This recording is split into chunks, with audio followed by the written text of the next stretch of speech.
Graça e paz da parte de Deus, nosso eterno e bendito Pai, e da parte de Jesus Cristo, nosso Senhor e Salvador, a todos os nossos amados e muito queridos irmãos.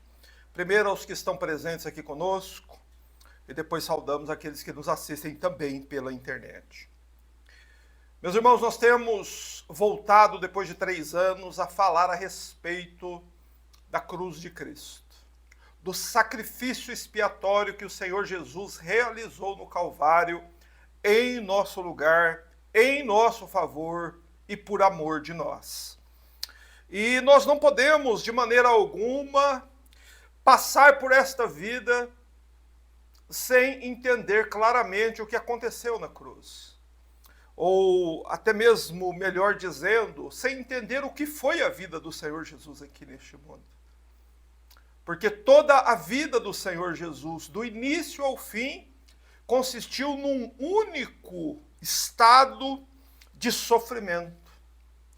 Jesus nasceu sofrendo e morreu sofrendo, sem nunca parar de sofrer em todo o tempo que ele esteve aqui neste mundo. Porém, nós notamos, por aquilo que o Evangelho nos informa, que conforme a hora da cruz vinha chegando, os sofrimentos do Senhor Jesus ficavam mais intensos. E dentre esses sofrimentos que Cristo suportou, nós temos, no último final de semana e neste, particularmente, nos concentrado neste sofrimento, a traição de Judas.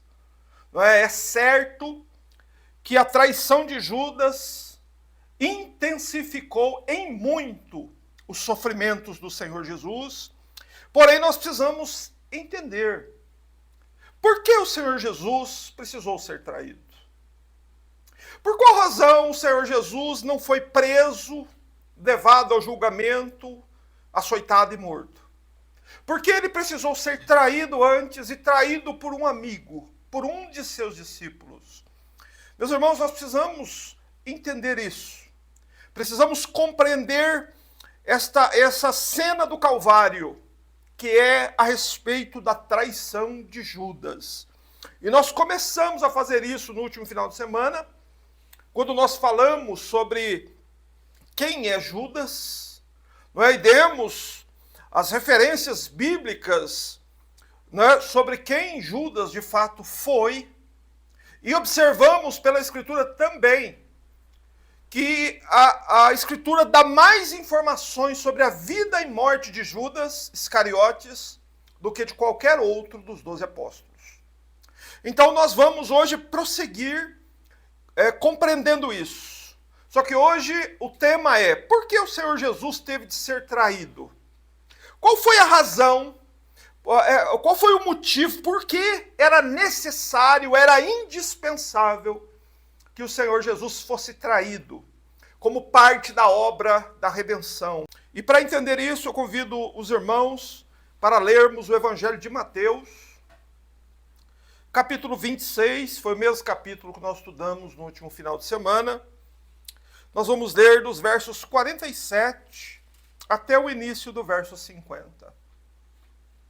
Que se trata exatamente da perspectiva de Mateus sobre a traição de Judas lá no jardim do Getsemane. Acompanhe comigo, por favor, a leitura, pois está escrito assim: Enquanto ele falava, Judas, um dos 12, chegou acompanhado de uma grande multidão com espadas e pedaços de pau, vinda da parte dos principais sacerdotes e dos líderes religiosos. Aquele que o traíra lhes dera a seguinte indicação: aquele que o beijar é ele, prendei-o. E logo, aproximando-se de Jesus, disse: Salve, Rabi, e o beijou. Jesus, porém, lhe disse: Amigo, para que vieste? Irmãos, encerramos aqui nossa leitura.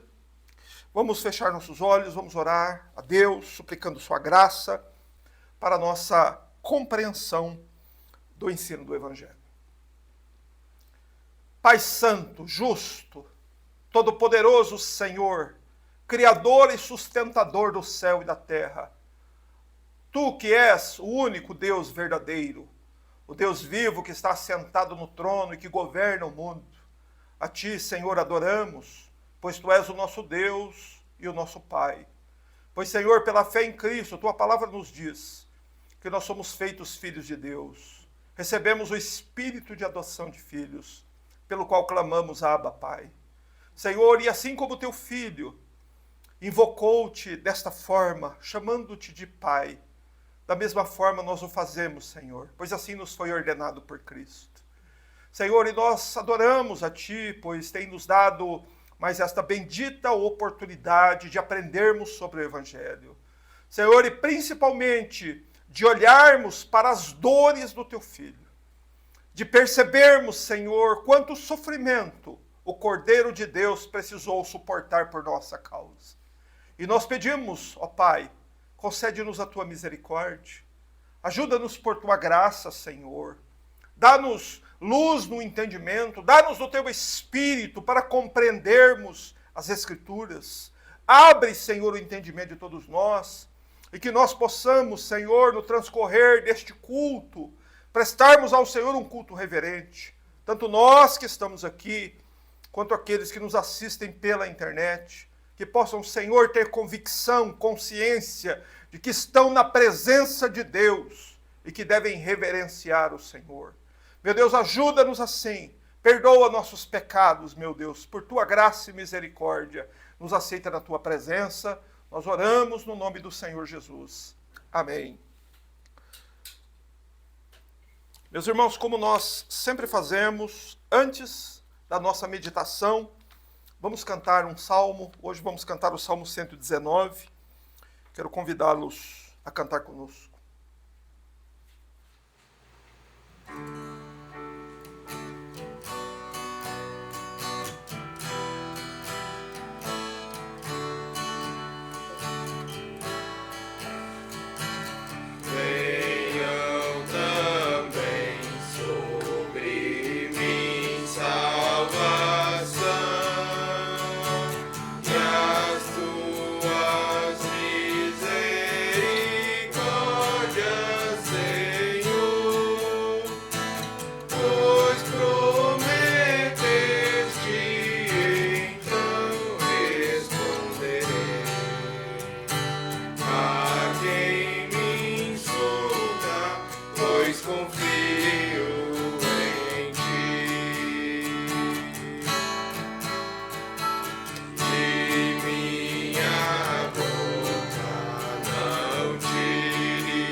Glória a Deus, louvado seja o nome do Senhor nosso Deus. Amados, o assunto é por que o Senhor Jesus teve de ser traído. A nossa pergunta, ela tem o seguinte propósito, despertar na mente dos irmãos essa questão. Por que o Senhor Jesus não foi logo preso e levado a julgamento? Por que ele teve que ter sido traído antes de ser preso e levado a julgamento? Esse é um ponto do Evangelho que muitas vezes passa desapercebido.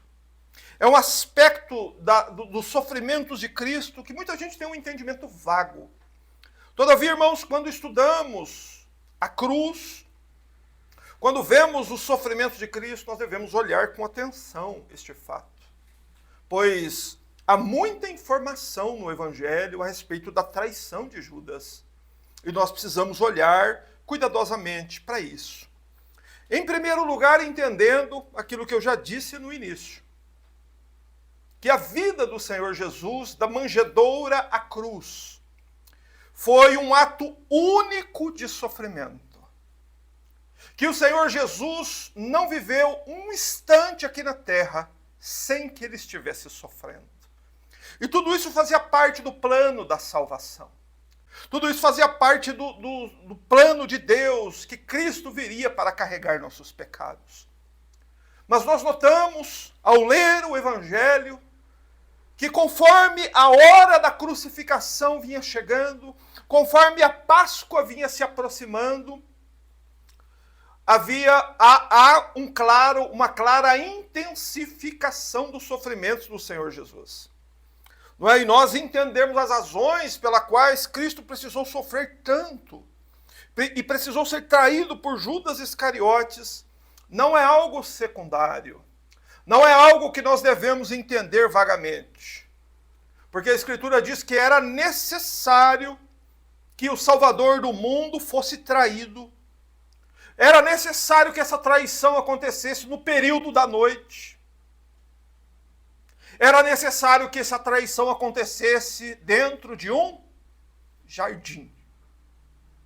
Então há muita coisa sobre a traição que muitas vezes passa desapercebido por nós.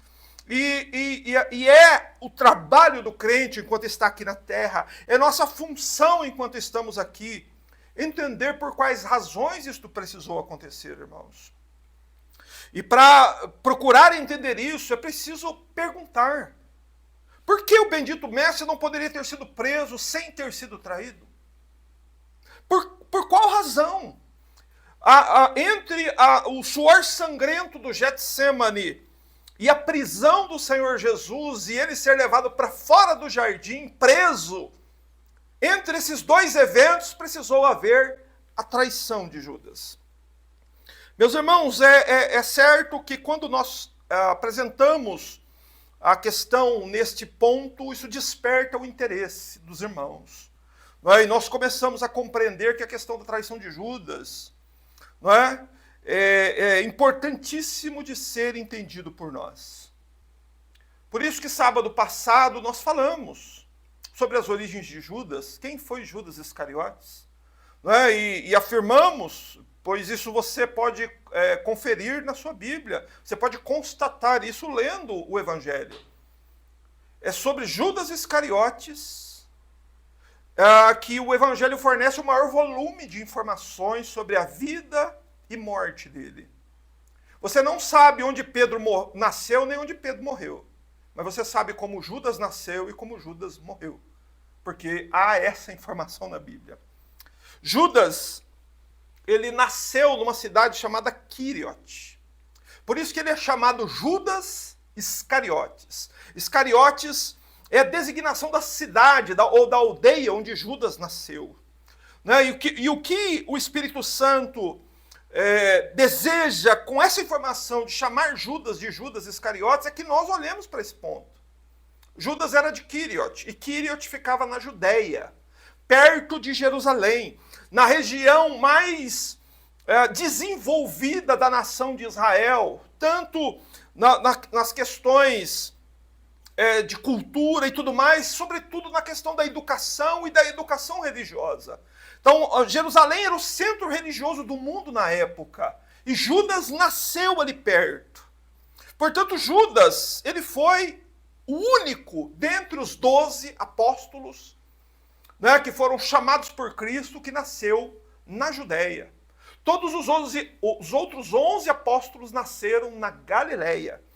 E nascer na Judéia naquela época era uma grande vantagem, porque as pessoas que nasciam na Judéia tinham uma melhor educação, eram mais bem educados, a qualidade do ensino lá era muito melhor do que na Galileia. Por isso que nós olhamos para a Galileia e vemos que a maioria dos outros apóstolos, qual era a profissão deles? Pescadores. Trabalho de pessoas com pouca ou nenhuma instrução formal.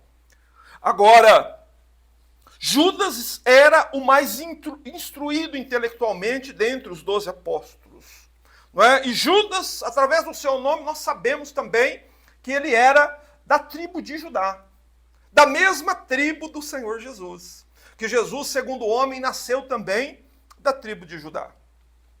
E como nós falamos no último final de semana, pelo fato de Judas ter nascido na Judéia, ele teve muitas oportunidades na vida.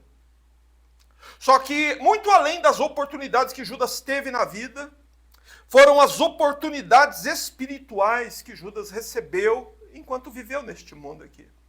Judas teve oportunidades espirituais que nem eu, nem você, nem ninguém da nossa geração terá. Judas pôde ver o Senhor Jesus. Judas pôde andar ao lado do Senhor Jesus por 3 anos. Ele conviveu com Cristo, comeu junto de Cristo. No dia em que o Senhor Jesus celebrou a última Páscoa, ele comeu no mesmo prato que o Senhor Jesus Cristo. Ele conhecia o hálito de Cristo. Você vê que cada pessoa tem um hálito diferente, o hálito do Senhor Jesus. Então ele conhecia o Senhor. E todas essas coisas foram oportunidades espirituais, irmãos.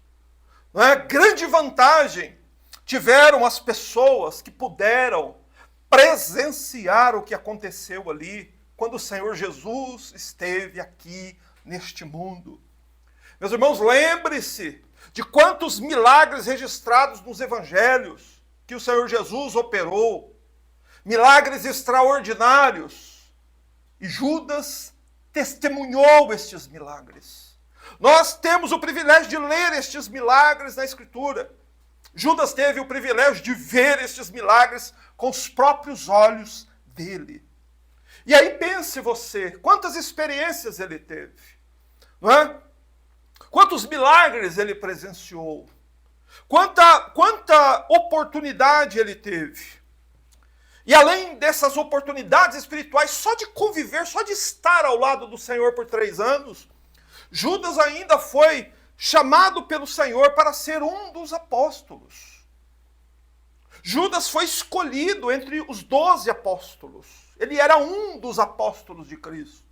E apóstolos verdadeiros só houveram aqueles que existiram ali, mais o apóstolo Paulo, que foi o último apóstolo, conforme a Escritura nos afirma. Judas teve esse privilégio, que somente 13 homens tiveram, 14 homens com Matias, que depois entrou no lugar dele. Então, numa multidão incontável de seres humanos, somente 14 homens tiveram a oportunidade de serem apóstolos. E Judas foi um deles. A Escritura também nos diz, lá em Mateus 10, que Judas recebeu, bem como todos os 12 apóstolos, poder do Espírito Santo para expulsar demônios e curar todo tipo de doença. Então este homem, o traidor do Senhor Jesus, o homem, não é, que traiu o Senhor Jesus no jardim, ele foi um homem que pregou o Evangelho e que ele não apenas viu milagres, ele mesmo tinha este poder do Espírito Santo para curar todo tipo de doença. Então pense nas oportunidades que Judas recebeu. Pense naquilo que o Salmo 55, 21 fala de Judas. Que as palavras de Judas, que quando Judas falava, quando Judas pregava, as palavras dele eram mais macias do que a manteiga. Diz Davi no Salmo 55, 21. Em outras traduções diz que as palavras dele eram mais suaves do que o azeite. Judas era um homem de fala agradável, de palavras suaves, de palavras que agradavam as pessoas. E um outro ponto importante sobre a vida de Judas para nós.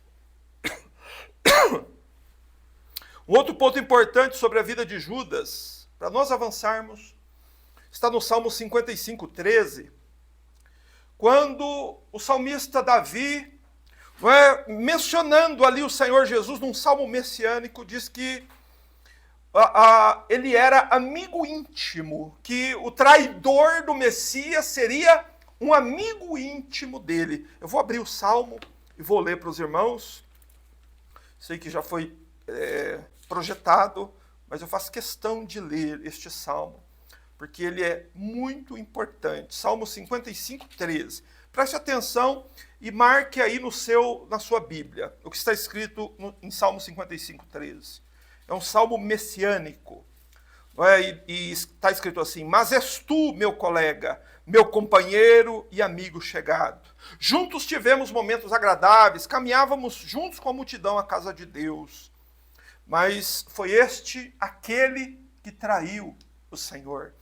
E é disso que Davi está dizendo aqui. No verso 12 ele diz: não é o inimigo que me afronta, isso eu poderia suportar, nem um adversário que me menospreza, porque ele eu poderia me esconder, mas és tu, meu colega, meu companheiro e amigo chegado. Então, irmãos, se o Evangelho, se os Salmos profetizam que Jesus e Judas eram íntimos amigos, então essa é a verdade de Deus. Judas e Jesus foram amigos íntimos.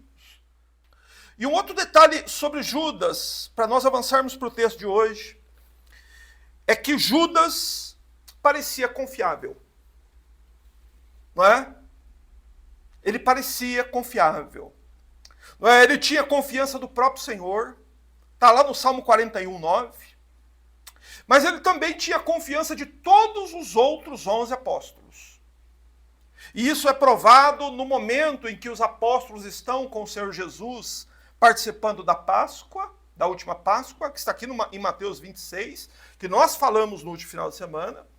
E lá, enquanto eles comiam a Páscoa, o Senhor Jesus disse que havia um traidor entre eles. E qual a indagação dos discípulos? Eles disseram o seguinte: Senhor, por acaso sou eu? Sou eu, Senhor, que sou o traidor? Isso está escrito para que nós percebamos um detalhe importantíssimo sobre Judas. Ninguém, nem mesmo na Páscoa, nem mesmo depois que ele já tinha planejado, ido aos principais sacerdotes e recebido as 30 moedas de prata, nem depois dele ter consumado isso, ninguém desconfiava dele. Os discípulos, os 11, desconfiaram de si mesmos e não de Judas. Por isso fazem a pergunta ao Senhor. Entretanto, irmãos, o que nós vamos focar a nossa atenção aqui é num fato que aconteceu 2 dias antes de Jesus ser preso, traído e levado aos julgamentos. Há um fato importante que está aqui no capítulo 26 de Mateus, que é o estupim para a traição de Judas. Foi deste episódio que está relatado aqui em Mateus 26, que Judas então sai deste lugar e vai trair o Senhor. E nós precisamos entender por quê. Então, está em Mateus capítulo 26, verso 6, naquela conhecida passagem, quando o Senhor Jesus é ungido em Betânia por Maria. Mateus 26, 6 nos informa, vamos ler a passagem para entendermos, diz que estando Jesus em Betânia, na casa de Simão o leproso, aproximou-se dele uma mulher. Essa mulher, conforme o relato de João, é Maria, irmã de Marta e Lázaro. Essa mulher trouxe um vaso de alabastro, cheio de bálsamo muito caro, e o derramou sobre a cabeça de Jesus enquanto ele estava sentado à mesa. Quando os discípulos viram isso, ficaram indignados e disseram: para que esse desperdício? pois esse bálsamo poderia ser vendido por muito dinheiro que seria dado aos pobres. E percebendo isso, Jesus lhes disse: por que incomodais esta mulher? Ela praticou uma boa obra para comigo. Pois sempre tendes os pobres para convosco, mas a mim nem sempre me tendes. Presta atenção no verso 12. Ao derramar bálsamo sobre meu corpo, ela o fez como preparação para o meu sepultamento. Este episódio, chamado de jantar em Betânia, aconteceu 2 dias antes de Jesus suportar a cruz por nós. E ela mostra um detalhe interessantíssimo sobre a expectativa que as pessoas tinham a respeito da morte de Jesus. Parece, no relato do Evangelho, que só havia uma pessoa na terra que acreditava realmente que Jesus ia à cruz. E essa mulher foi Maria. Maria faz esse gesto porque ela cria realmente que o Senhor Jesus, ele ia à cruz. Os outros discípulos parecem que eles não acreditavam nisso. Não é? E ali, aqui nesse jantar, o que acontece? Por influência de Judas, todos os discípulos se indignam com ela. Você vai ver isso lá no Evangelho de João. Não é? Que João relata claramente que é Judas quem se opõe ao que a mulher faz. Não é? E ele se opõe exatamente por causa disso, porque aquele bálsamo valia muito dinheiro, diz a Bíblia. Então, preste atenção. É nesse jantar em Betânia que pela primeira vez na Bíblia é mostrado um desvio, um mal presente no coração de Judas. Qual era este mal? Judas Iscariotes era um homem que, embora seguisse o Senhor, era um apóstolo do Senhor, embora tivesse poder para curar os doentes, ele tinha um mal instalado no seu coração. Judas era materialista. Judas era um homem que amava o dinheiro. E foi esta a causa da tragédia de Judas. E foi ali no jantar em Betânia que oportunamente Judas mostra quem é. Ele era um homem que amava o dinheiro, não é? E depois que acontece esse episódio aqui em Betânia, Judas sai do grupo, ele sai ali de Betânia, e para onde Judas vai? Está aqui em Mateus capítulo 26, versos 14 e 16, na continuação. Veja o que acontece depois. Então um dos 12, chamado Judas, dirigiu seus principais sacerdotes e disse: o que me dareis se eu entregar a vós? E pesaram-lhe 30 moedas de prata, e a partir de então ele procurava uma oportunidade para entregá-lo. A Bíblia está nos mostrando o que foi que motivou Judas a fazer o que fez. Judas cobiçou aquele dinheiro do bálsamo e ele não pôde embolsar aquele dinheiro. Ele não pôde pegar uma parte daquele dinheiro para ele. E aquilo despertou a cobiça de Judas. E Judas então sai de Betânia. E para onde ele vai reto e direto? Ele vai direto aos principais sacerdotes, já com a intenção, já previamente planejado, trair o Senhor Jesus por dinheiro. Agora a pergunta é, por que Judas fez isso? Por que Judas sai de Betânia e vai procurar os principais sacerdotes em busca de dinheiro? Meus irmãos, certamente o motivo disso é porque Judas, ele teve em Betânia a certeza de uma coisa, que pouca gente teve ali. Jesus Cristo ia à cruz. Jesus iria morrer na cruz. Judas teve essa certeza lá em Betânia, porque o próprio Senhor Jesus disse: o meu corpo já foi preparado para o seu sepultamento, a minha morte é iminente. Então aquilo desmantelou as expectativas de Judas. O que Judas esperava? O mesmo, escuta, o mesmo que todos os outros apóstolos esperavam. Eles estavam seguindo o Senhor porque eles acreditavam que o Senhor Jesus, como Messias, iria restaurar a nação de Israel naqueles dias. Você conhece isso? Está lá em Atos 1:6. Lá em Atos 1:6, Jesus já havia ido à cruz, já havia ressuscitado ao terceiro dia, já havia permanecido junto dos discípulos 40 dias, e lá naquele último instante do Senhor Jesus aqui na terra, os discípulos perguntam para ele: Senhor, quando é que o Senhor vai restaurar o reino? Eles estavam lá já depois da ressurreição ainda, esperando exatamente isso. Que Jesus restaurasse o reino de Israel. Então, a expectativa de Judas era essa. Porque se a expectativa dele se concretizasse, o que ia acontecer? Ele, por estar ao lado do Senhor Jesus e trabalhar pela expansão do reino de Cristo, ele pensava, ele esperava que quando o reino messiânico fosse estabelecido, ele teria uma boa posição no reino. Mas quando ele percebeu que Jesus ia morrer e ele não ia ganhar nada, o que ele faz? Ele planeja a traição. Ele diz: o Senhor vai morrer, vai acabar tudo, então eu vou arrumar um modo de lucrar com essa situação. Você vê pessoas assim? Pessoas que querem lucrar com a situação. Judas era assim.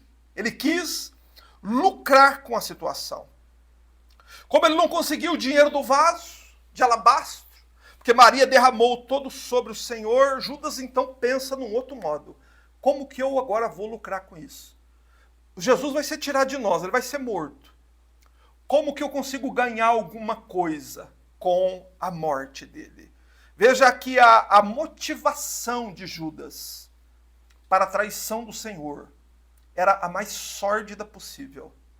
Judas tinha a intenção de trair o Senhor, de lucrar com a morte de Cristo. Já que ele vai morrer mesmo, já que não tem jeito, o corpo dele já está preparado para a sepultura, então Judas vai e intelectualmente, por ser uma pessoa inteligente, uma pessoa estudada, Judas já pensa: opa, ele tem aqueles inimigos lá, eles são poderosos, eles têm muito dinheiro, então vou me dirigir a eles e vou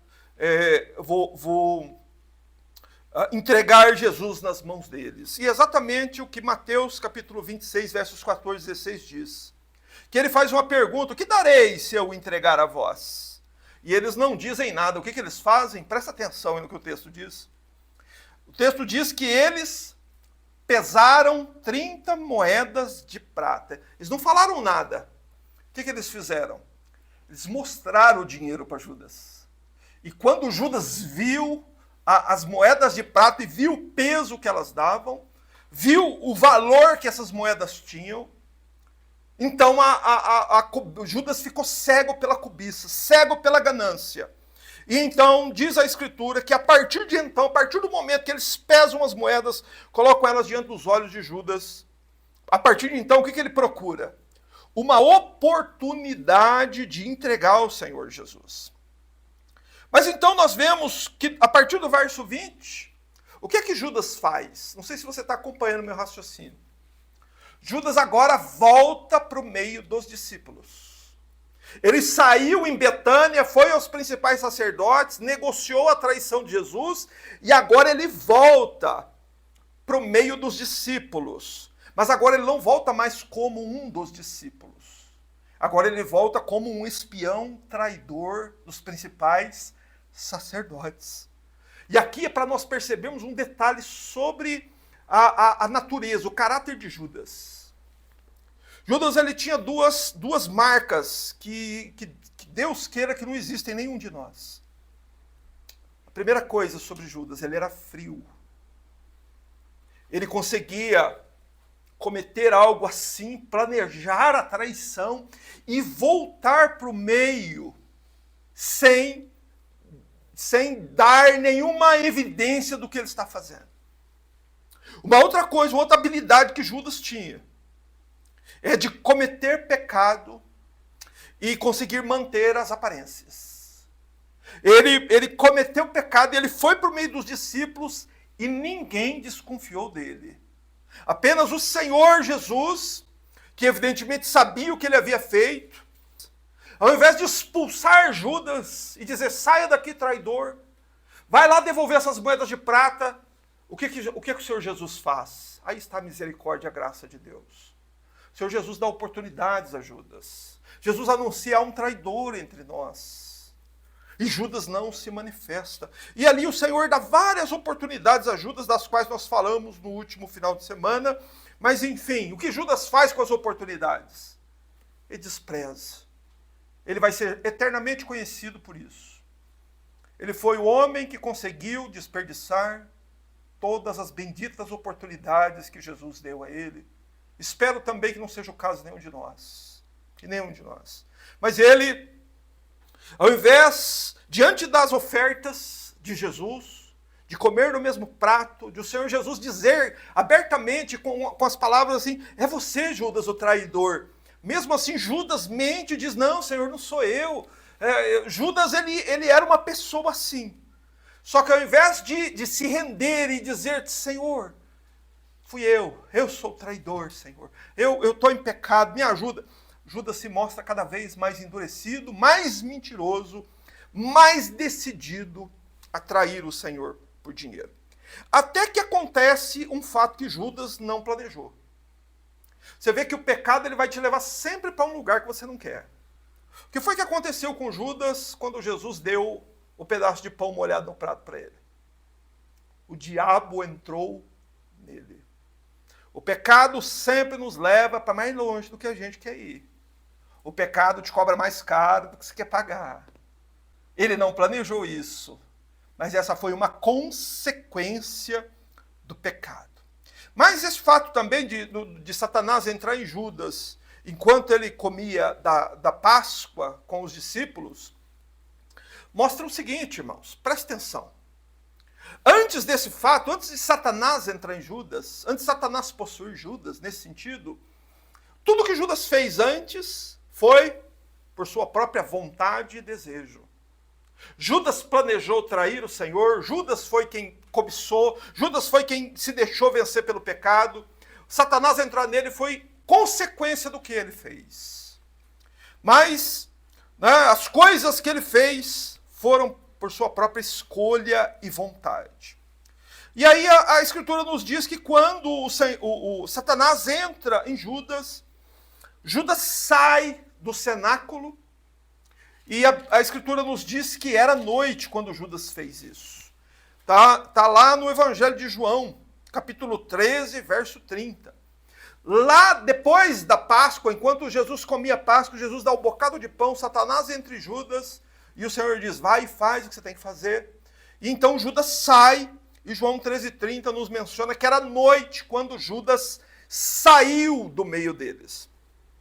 Mas agora, nós vamos observar no texto que nós lemos, a partir de Mateus capítulo 26, verso 47, um ponto vital. Que Judas sai do cenáculo à noite, e naquela mesma noite, Judas, ele retorna. Só que Jesus retorna lá aonde agora? Não no cenáculo. Judas vem agora ao encontro do Senhor Jesus no jardim. Só que lá Judas não vem sozinho e nem vem arrependido. Não é, o verso 47 diz que enquanto ele falava, enquanto o próprio Senhor Jesus avisava a seus discípulos que o traidor estava próximo, chega Judas, um dos 12, acompanhado de uma grande multidão com espadas e pedaços de pau, vindo das partes dos principais sacerdotes e dos líderes religiosos. Observe como Judas agiu. Judas veio guiando a tropa. Judas veio à frente dos soldados. Os soldados vieram armados, não é? Com lanças, pedaços de pau, com espadas e com tochas. Se você ler os textos paralelos, você vai ver que os soldados vieram com tochas também.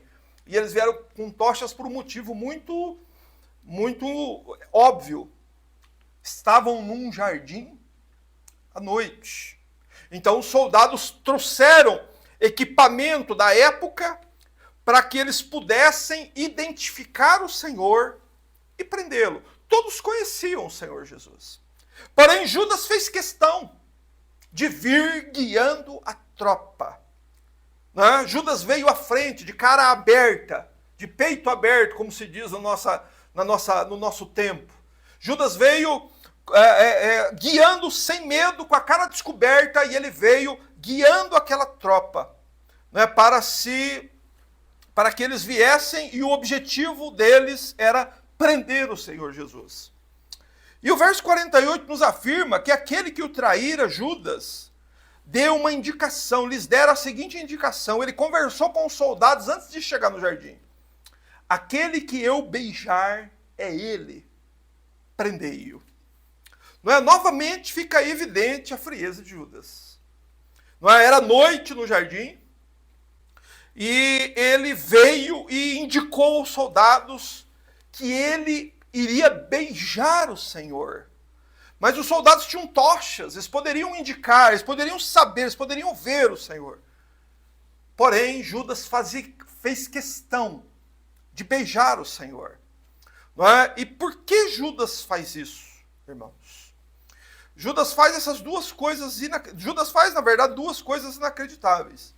A primeira, no verso 49, foi se aproximar do Senhor Jesus e dizer: salve, mestre, salve, rabi. Judas aqui dá uma saudação, saúda o Senhor Jesus como se ele ainda fosse um discípulo. Veja como Judas, assim, a frieza de Judas e o modo como ele agiu são inacreditáveis. Ele saúda o Senhor, ou seja, ele finge que ficou alegre ao reencontrar o Senhor ali no jardim. E ele alega com esta expressão que ele continua sendo um discípulo do Senhor. É para nós percebermos o quanto ele era frio, o quanto Judas era fingido e o quanto ele era mentiroso. O segundo gesto inacreditável de Judas foi que ele beijou o Senhor Jesus. Não, ele dá um beijo demorado no Senhor Jesus. E nós devemos nos lembrar de um detalhe importante aqui a respeito do beijo que Judas dá em Jesus. O Senhor Jesus estava no jardim do Getsemane à noite. O que havia acontecido pouco antes? O Senhor Jesus havia travado uma batalha em oração diante de Deus. E esta batalha foi com suor e com sangue. Então, na batalha do jardim, o Senhor Jesus suou sangue, que caíram no chão como grandes gotas de sangue. Porém, Judas chegou, se aproximou do Senhor, viu o Senhor sob essas circunstâncias, com suor e com sangue, e nada disso comoveu o coração de Judas. Ele foi e beijou o rosto do Senhor, e isso prova um ponto importante aqui. Judas não se importava com o quanto Cristo ia sofrer pela decisão dele. Ele não se importava com os sofrimentos daquele que havia sido seu íntimo amigo. Não é? Mas aqui eu só quero fazer algumas aplicações para nós já irmos adiante. Toma cuidado, porque existem muitos como ele hoje. Pessoas que fingem amar, abraçam e beijam, mas no coração o que existe? Rancor. Você lembra que lá no Salmo o rei Davi disse isso? O rei Davi disse que Judas, ele parecia confiável, porém ele guardava rancor no seu coração. Nós encontramos muitas pessoas assim hoje. Muitos que fingem ser servos de Cristo, mas na verdade fazem parte do outro povo. Você deve tomar cuidado, porque Judas representa esse povo, essas pessoas. Só que é possível você identificar o Judas hoje. Quem são os Judas de hoje? É uma aplicação para nós irmos ao ponto que interessa. É só você prestar atenção quando o assunto for. Presta atenção na reação dele quando o assunto é dinheiro. Judas se transforma. Judas, ele mostra o que é quando o dinheiro é colocado diante dele. Então, guarde essas aplicações com você. Cuidado, porque há muitos como ele. Mas nós vamos voltar ao texto. Não é? Judas vem com cara aberta, saúda ao Senhor, salve mestre, beija o Senhor, mesmo com o rosto dele estar coberto de suor e sangue. E o Senhor Jesus, ele reage de qual forma às atitudes de Judas? Presta atenção. De verso 50, o início do verso 50, por favor. Como Jesus reage a toda essa dissimulação de Judas? Jesus, porém, lhe disse, amigo, para que vieste? Veja que é mais incrível do que o que Judas fez, foi o que o Senhor Jesus fez. Que mesmo um dos apóstolos, vindo com a intenção de entregá-lo à prisão e à morte, Jesus, ao invés de reagir dizendo, se afaste de mim, traidor, Jesus faz uma pergunta a ele, amigo, para que vieste? Meus irmãos, essa pergunta, ela é sobremodo importante para a vida de Judas e para a vida de todos nós. Porque, em primeiro lugar, essas foram as últimas palavras de Cristo que este homem ouviu. Amigo, para que vieste? Essa é uma pergunta. Seria o mesmo que o Senhor Jesus perguntar a cada um de nós, amigo, o que é que você está fazendo? O que você está fazendo com as oportunidades que você recebeu? O que você está fazendo com toda a graça de Deus que te foi demonstrada? O que você está fazendo com o evangelho que você aprendeu, com todos os milagres que você viu? Amigo, o que você está fazendo? Por que o Senhor Jesus se dirige assim? Essa pergunta tinha um propósito. Fazer perguntas é uma coisa importante, porque perguntas nos faz pensar. Muitas vezes nós estamos fazendo alguma coisa e alguém nos faz uma pergunta. Aquela pergunta, ela nos faz parar e pensar. O que é que você está fazendo? Essa foi uma oportunidade, mas preste atenção. Foi a última oportunidade que Judas recebeu. Judas deveria, naquele momento que ouviu essas palavras de Cristo, lutar contra as forças que o estavam dominando naquele momento. Pois Jesus diz isso. Amigo, o que você está fazendo? Para e pensa, Judas, no que é que você está fazendo com a sua alma. Para e pensa, para onde que esse caminho que você está escolhendo está te levando. Judas deveria parar e lutar contra a ganância, lutar contra o amor ao dinheiro, lutar contra Satanás que estava dentro dele, lutar contra o pecado que estava alojado nele. E fazer isso e voltar-se para Cristo, pois Cristo se mostra aberto, por isso chama de amigo. Jesus diz amigo, não inimigo. Não inimigo, não ímpio. Jesus diz amigo. Para que vieste? Meus irmãos, o propósito é que Judas parasse, pensasse, lutasse com as forças que estavam dentro dele e também suplicasse ao Senhor Jesus Cristo. Pois o Senhor é o único que pode salvar o homem de forças assim. Mas você tem que querer, irmão.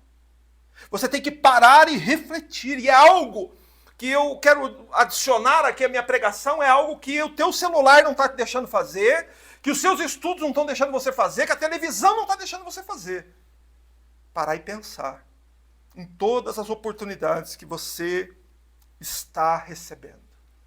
Essa é a palavra do Senhor Jesus para Judas, ali no jardim, à noite. O que você está fazendo, irmão? E que isso sirva de aviso para nós. Porque, assim como foi com Judas, escuta. Há oportunidades que não voltam mais. Não é? Alguém certa vez disse que há 3 coisas que uma vez lançadas, uma vez perdidas, não se recupera mais. Uma delas é a oportunidade. Então, a oportunidade perdida, você perde. Você não consegue recuperá-la mais. Ela passou. O Senhor Jesus disse para Judas, o que você está fazendo, Judas? Mas qual foi a reação de Judas? Ele continuou determinado a se comportar como se nada estivesse acontecendo. Você vê que perigo é isso? Judas continuou dissimulado. Ele continuou se comportando como se nada estivesse acontecendo. Isso é um aviso para nós. Não reaja assim. Se está acontecendo alguma coisa, abre a sua boca, pede socorro, pede ajuda, porque essa pode ser a última oportunidade de Deus para mim ou para você. Um outro ponto. Judas continua insistindo no pecado, de trair o Senhor e na ganância de pegar o dinheiro. E ele tenta fingir que não fez nada. Escuta. Mesmo diante das provas irrefutáveis do que ele estava fazendo. Meu Deus do céu, gente. Infelizmente, isso é uma coisa que eu vejo com muita frequência. A pessoa está cometendo um pecado. Ela está em falta com Deus. Você viu ela pecando. E você diz para ela, olha, o que você fez está errado. Você fez isso, eu vi você fazendo. E a pessoa diz, finge que não fez nada. Esse é o coração de Judas. Judas era assim. Não seja assim. Você foi pego com a boca na botija? Te repreenderam do seu pecado. Retroceda, pecador. Se volte para o Senhor Jesus. Confesse enquanto dá tempo. Amigo, o que você está fazendo? Pergunta ao Senhor. Veja, Judas chega com escolta de soldados lá, armados, com espadas, lanças e tochas. O que Judas estava fazendo? Vindo prender o Senhor, o pecado dele estava claro, evidente, como a luz do dia naquele jardim. Porém, Judas continuava tentando fugir e fingindo que não fez nada. Por isso ele não responde a pergunta do Senhor. Ele não responde a pergunta. Ele permanece calado. Que você jamais se comporte assim. Jamais tente se desviar da culpa. Jamais tente se desviar se você fez algo de errado. Assuma o que você fez. Peça ajuda do Senhor. Outro ponto ainda. Judas, em pecado, mesmo diante da última oferta da misericórdia para ele, ao invés de Judas dizer alguma coisa, Judas permanece em silêncio. É a pior coisa que você pode fazer hoje. Diante da palavra de Cristo, o que você está fazendo? E você está fazendo algo errado? É você não clamar, falar, Senhor Jesus, tem misericórdia de mim. Senhor Jesus, eu não estou conseguindo vencer esse pecado. Senhor, me ajuda, Senhor. Irmãos, foi isso que o Senhor Jesus fez no Getsemane. Jesus estava diante da cruz, e ele, como homem, sabia que a carne dele ia retroceder diante dos sofrimentos do Calvário. Ele se dobra diante de Deus e pede a ajuda do Pai para que ele atravessasse o vale, para que ele suportasse a ira de Deus. E se ele, como homem, agiu assim, como nós, pecadores, deveremos agir, irmãos. Então, amigo, para que vieste? É uma pergunta para mim e para você. O que você está fazendo com as oportunidades que você tem recebido? Com todo o evangelho que você já ouviu, com todas as experiências que você já viu, com as respostas de oração que você viu que Deus responde. O que é que você está fazendo com a sua vida, com a sua alma? Não fique em silêncio. Suplique a misericórdia de Cristo. Esse foi um erro que Judas cometeu, irmão. E que não venhamos nós cometer esse erro. É como se Judas estivesse cego, surdo e mudo. Que a palavra de Cristo não abalava o coração dele mais. E o homem pode chegar em tal situação que o evangelho pregado a ele é como se pregar a um homem morto. Então, irmãos, considere um ponto aqui da realidade sobre essa noite. Pode ser a minha ou a sua última noite aqui. E a pergunta é, o que você está fazendo? Amigo, amiga, o que é que você está fazendo com todas as oportunidades que o Senhor Jesus te deu? O que você está fazendo com as oportunidades? Meus irmãos, que essa pregação, ela pode ser. E isso está de acordo com a realidade com a qual vivemos. A última vez, a derradeira vez que você ouve uma advertência do Senhor Jesus. Judas, obstinadamente, ele escolhe levar até as últimas consequências o seu plano por causa das 30 moedas de prata.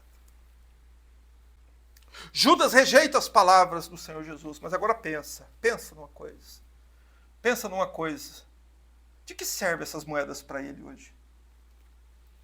O dinheiro que ele recebeu era o dinheiro que dava para comprar um escravo. Dava também para comprar um campo, dava para comprar um terreno. Mas de que serve esse terreno para ele hoje? De que serve, irmãos? Todas as moedas de prata do mundo para quem está no Hades agora, para quem morreu e pereceu sem Cristo. De que serve o dinheiro se você morrer sem Cristo? De que serve ter uma casa, 2 casas, 10 casas? Depois da morte elas não te servem para mais nada. O que realmente importa aqui, irmãos, é o evangelho que nos é pregado, é nos apegarmos à mensagem da cruz. Meu Deus do céu, que a gente pare e pense no que nós estamos fazendo com as oportunidades que Deus está nos dando. E é interessante nós observarmos o verso 50, porque não há, né, no Evangelho de Mateus aqui nenhuma referência, nenhuma palavra de Judas. No entanto, há algo impressionante aqui. Assim como foi profetizado no Salmo 41, verso 9, aconteceu. Salmo 41, 9, por favor. Está escrito assim: até meu próprio amigo pessoal, em quem eu tanto confiava, com quem eu comia o pão, traiu-me. Ou, em outras versões diz, levantou contra mim o seu calcanhar. Veja que coisa impressionante. Judas foi amigo pessoal do Senhor. Você tem alguma dúvida? Leia Salmo 41, 9. Até meu próprio amigo pessoal, até meu próprio amigo íntimo. Judas e o Senhor Jesus foram amigos íntimos. Que ninguém duvide disso, porque duvidar disso não é duvidar de um João, ninguém como eu. Duvidar disso é você colocar em dúvida o que a Escritura está dizendo. A profecia diz que o traidor do Messias seria um amigo íntimo dele. E assim como aconteceu. Lá na Páscoa, Jesus deu prova disso. Quem comeu do prato de Jesus não foi Pedro, nem Tiago, nem João. Quem comeu do prato de Jesus foi Judas Iscariotes, o traidor. Pois assim dizia a profecia. Meus irmãos, aquele que era considerado o amigo confiável do Senhor Jesus, por fim se torna um inimigo traiçoeiro. Veja o quanto um homem pode se afastar da verdade. Veja que uma pessoa que um dia foi confiável, depois se torna um inimigo traiçoeiro. E o ponto é esse, exatamente. Por que a traição? O que é a traição? Irmãos, traição é uma das piores dores que um ser humano pode suportar. Há relatos de pessoas que foram traídas que nunca se recuperaram de seu trauma. A pessoa nunca mais acertou o caminho de novo, depois de uma traição. Porque é uma dor muito forte. É um sofrimento muito intenso sofrer uma traição. Meus irmãos, e não há dúvidas disso, de que, em primeiro lugar, a traição de Judas agravou muito as dores que o Senhor Jesus estava sofrendo naquele jardim. Você lembra que ele estava num jardim? Meus irmãos, e também não há dúvidas de que a traição de Judas não aconteceu por obra do acaso. Nada ali aconteceu por obra do acaso. A profecia dizia que o Messias seria traído pelo seu amigo íntimo. Então as profecias nos provam que a traição de Judas não foi obra do acaso. Mas ainda assim, e também, a traição de Judas foi parte integrante das agonias de Cristo. Foi parte integrante da obra da cruz. Jesus não poderia ter ido à cruz sem ter sido traído antes, e você precisa encerrar esse culto entendendo isso. Por que precisou ser assim, irmãos? Para nós entendermos isso, nós precisamos nos lembrar que aqui no jardim estava acontecendo um ato sórdido da traição de um amigo para com outro. Mas aqui também estava traçado em paralelo, acontecendo em paralelo a obra da redenção. Ou seja, por muitos séculos antes, a Bíblia já dizia que isso iria acontecer assim. E por que a Bíblia diz isso? Porque é para que nós entendamos que esta é a obra da redenção, e que na obra da redenção há uma traição. Mas enfim, por que o Filho de Deus precisou ser traído antes de ser condenado e morto? Vamos parar um instante, refresca a sua mente e pensa um pouco. Lembre-se que é o plano de Deus que está acontecendo aqui. Que Jesus foi no jardim suar sangue, não foi sem propósito. No começo da história humana havia também um jardim. A traição também aconteceu num jardim. Então aí está o ponto para nós entendermos o que aconteceu. Nós temos que olhar a traição de Judas agora sob a perspectiva do primeiro jardim, para nós entendermos por que Jesus precisou ser traído. Meus irmãos, porque foi no jardim do Éden que aconteceu a primeira traição. Lá, quem eram os amigos? O homem e Deus. Você entendeu? Está fazendo sentido na sua mente agora? Lá no Éden, Deus e o homem eram amigos íntimos. Sabe o que significa Deus e o homem ser amigo íntimo? Todos os dias, no cair da tarde, quase anoitecendo, onde é que Deus ia? Deus ia no jardim. Para quê? O que Deus ia fazer no jardim? Deus ia ser companhia para o homem. Deus ia ali para ter comunhão com o homem. E por que Deus e o homem tinham uma amizade lá no jardim? Por que havia essa integração entre Deus e o homem lá no jardim? Porque Deus e o homem tinham uma aliança. Está lá em Gênesis 2, 16, 17, ela é chamada na teologia de aliança adâmica, a aliança de Deus com Adão. Só que essa aliança ela foi quebrada, houve uma traição. Quando foi que a aliança entre Adão e Deus foi quebrada? Quando uma mulher, seduzida pelo próprio desejo do coração e ajudada pela serpente, assim como foi no segundo jardim, Judas seduzido pela própria ambição e depois ajudado pelo diabo, o que aconteceu? O que aconteceu? A mulher escolheu deliberadamente tomar o fruto, deu também ao seu marido e ele comeu. E o que aconteceu logo depois? O que aconteceu com a amizade deles com Deus? Acabou. O que o homem se tornou imediatamente após pecar pela primeira vez? Inimigo de Deus. O que o homem sentiu por quebrar a aliança com Deus? Medo, pavor. Você lembra que o Senhor Jesus no jardim sentiu medo e pavor? Por que Jesus sentiu medo e pavor? Porque ele estava carregando os pecados dos nossos primeiros pais. E assim nossos primeiros pais ficaram apavorados quando ouviram a voz de Deus e souberam que iam ter que comparecer perante a presença de Deus. Irmãos, e é como num casamento. Né? Uma aliança com Deus é como num casamento. O casamento é um tipo de aliança entre um homem e uma mulher. Quando há a traição de um dos cônjuges, o que acontece com aquela aliança matrimonial? Ela é quebrada. Okay? E foi por causa da traição dos nossos primeiros pais, ao ouvir a voz do Senhor lá no jardim, que eles sentem medo, fogem e se escondem. Sentem pavor, sentem medo, porque eles sabiam o que eles tinham feito. Eles não negavam o que eles tinham feito.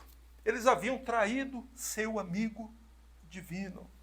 Né? E essa é a razão do Evangelho nos informar que o nosso bendito Senhor, que estava carregando os nossos pecados, ele teve que ser traído num jardim também. Ele teve que suportar ali este pecado também. Jesus não carregou os pecados apenas da nossa jornada aqui na terra. ele carregou também o pecado dos nossos primeiros pais, pecado esse que foi imputado a nós pela soberania de Deus. Sabe o que é imputar? Deus colocou em nós. A carta aos Romanos, capítulo 6, diz que por um pecado entrou a morte no mundo. Por um ato de injustiça veio condenação a todos os homens. Então aquele pecado cometido lá no jardim pesava contra mim e contra você também. Porém veio um bendito Cordeiro, que foi lá naquele jardim, e que combateu em oração diante de Deus, e o seu suor se tornou como grandes gotas de sangue, e aí ele suportou a traição. A nossa traição, irmãos. Mas com qual finalidade? Presta atenção, escuta para você entender. Jesus carregou o pecado da traição que aconteceu no Éden. E veja como é que foi isso. Por que razão? Por que Jesus carregou aquele pecado? Porque o Senhor Jesus nos avisou, quando ele estava crucificado, que um cristão, que quem tem fé em Jesus, depois da morte, onde é que ele entra? Ele entra num jardim. Você sabe disso? Está conectando todas as coisas aí? Eu sei que é muita informação, mas põe sua cabeça para pensar, anota alguma coisa, ou depois você escuta a pregação de novo para você entender. Mas a finalidade de Jesus suportar a traição de Judas no jardim, e ele ser depois amarrado e levado para fora do jardim para morrer em nosso lugar, para quê? Qual a finalidade disso? Carregar o pecado dos nossos primeiros pais, e que logo depois da morte, a nossa entrada no paraíso não fosse impedida. Porque essa é a promessa do Senhor. Ainda hoje estarás comigo no paraíso. A ideia de paraíso, a palavra paraíso é jardim. Então é para lá que se vai, não sei se você está me entendendo. Que nosso bendito Senhor precisou carregar e sofrer a culpa e a punição do primeiro pecado punido no primeiro jardim. A punição que Adão e Eva deveriam ter recebido por ter quebrado a aliança, a primeira aliança com Deus. Qual era a sentença? Quem comer deste fruto, certamente morrerá. Meus irmãos, é este juízo, é este julgamento que caberia a todos nós. É por isso que o Senhor Jesus teve que ser traído. É por isso que a ceia relembra isso. 1 Coríntios 11, 23, o apóstolo Paulo relembrando a igreja de Corinto sobre a ceia, ele começa dizendo assim: e o Senhor Jesus, na noite em que foi traído. Veja como isso é importante. Veja como é importante entender a noite da traição no jardim. Como isso tem todo um sentido, toda a conexão do que aconteceu antes com o que acontece depois na crucificação do nosso Senhor. E é por isso que a traição de Judas tinha que ter o objetivo de levar Jesus à morte. Porque do jardim era isso. Quebrou a aliança, vai ter que morrer. Nós quebramos a aliança. Nossos pais, lá no Éden, quebraram a aliança. E o nosso destino seria após a morte, o Hades, que é um lugar de tormento para onde vai a alma da pessoa logo após morrer sem Cristo. Depois o dia do grande julgamento, quando todos os mortos ressuscitarão, e depois a grande fornalha de fogo e enxofre. Meu Deus, isso é morte. Isso é o que o homem recebe por pecar, irmãos. Porém, o Senhor Jesus teve que ser traído por seu amigo íntimo. Depois amarrado e levado para fora do jardim, onde ele foi condenado, banido de Jerusalém e morto. Esse era o nosso destino. Nós é que deveríamos ser lançados para fora do jardim. Nós é que deveríamos sermos condenados. Nós é que deveríamos ter sido banidos de Jerusalém, da santa cidade. Nós é que deveríamos suportar o castigo eterno por causa dos nossos pecados. Mas tudo o Cordeiro suportou em nosso lugar. Bendito seja o Cordeiro de Deus. Meus irmãos, então você precisa parar aqui e encerrar fazendo o seguinte reconhecimento. Quem é o traidor? Judas foi o traidor. Só que todos nós traímos o Senhor quando pecamos. Então todos nós devemos reconhecer essa verdade. Nós é que deveríamos morrer como traidores. Nós é que deveríamos levar sobre nós a nossa culpa e morrermos fora da Jerusalém celestial. Todavia, irmãos, foi a vontade de Deus enviar seu Filho ao mundo, puni-lo em nosso lugar, para que nós fôssemos poupados. E a Bíblia diz que Deus nos poupa como um filho que Ele ama. Não é? Ele castigou o filho amado dele lá na cruz. O filho dele suportou a traição, a nossa traição, para que nós pudéssemos, pela fé em Cristo, depois da morte, voltar para onde? De onde nossos primeiros pais foram banidos. Só que agora, um paraíso no céu. Louvado seja Deus. Você entendeu agora porque o Senhor Jesus precisou ser traído? Que não é uma coisa simples, que não é simplesmente ter uma ideia vazia, vaga sobre isso, mas que você deve entender e crer nestas coisas, porque aqui está a mensagem da salvação. Mas pare e reflita por um instante na palavra do Senhor. Amigo, para que vieste? O que é que eu e você estamos fazendo com toda essa oportunidade, com toda esta bênção, com toda esta graça que nos está sendo oferecida? O que é que nós estamos fazendo com o sangue que foi derramado em nosso lugar, para salvar-nos dos nossos pecados? O que é que nós estamos fazendo? Pare e pense, mas não fique calado diante do Senhor. No seu coração, vá a Deus. Não faça o que Judas fez, não fique calado. No seu coração, peça misericórdia. Se é um pecado que você não está vencendo, peça ajuda. O Senhor está disponível. Por isso a pergunta é, amigo, o que você está fazendo? Para que vieste? Graças te damos, ó Senhor Jesus, por tão grande misericórdia oferecida a nós.